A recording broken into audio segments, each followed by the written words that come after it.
Okay, so for hue adjustments or color adjustments, pretty straightforward once again. I'll go through the whole process from the beginning. I'm just starting off with a video editing workspace. Shift A to add in my movie clip. I'm using this one for my demonstration.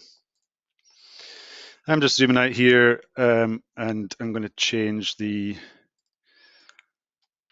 number of preview frames, showing only frames by turning off show seconds here.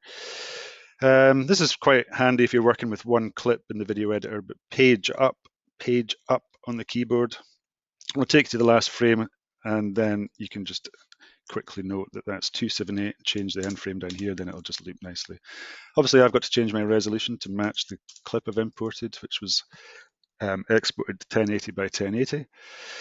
And then for a color adjustment then, I can, in this case, add a modifier. This is a bit like a filter in Photoshop.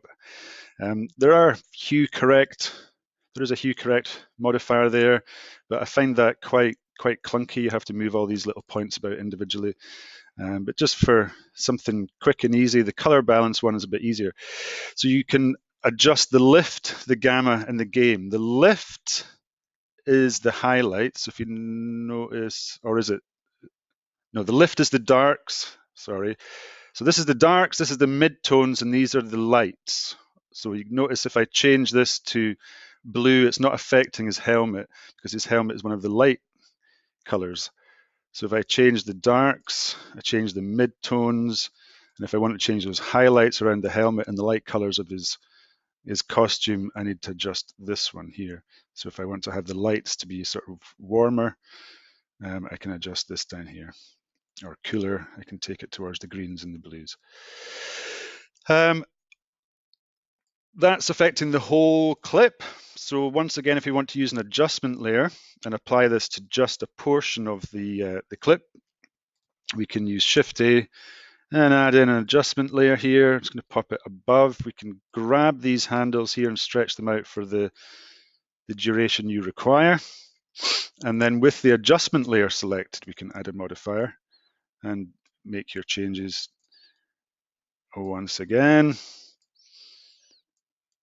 And then, so that's not a huge adjustment. Let's make the darks a bit darker.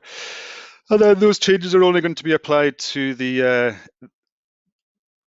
clip wherever the adjustment layer is overlapping.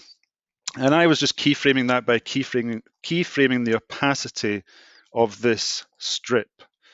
So clicking on the strip tab here, we have an opacity value. So if you turn that down, the adjustment layer is completely invisible. So we can add a keyframe at 0, move the playhead on a little bit, turn this back to 1, insert a keyframe, and then it will, that adjustment layer will fade in. So if you wanted to use that to create a red overlay when your character gets angry, that would be the way to do it. Hope that helps.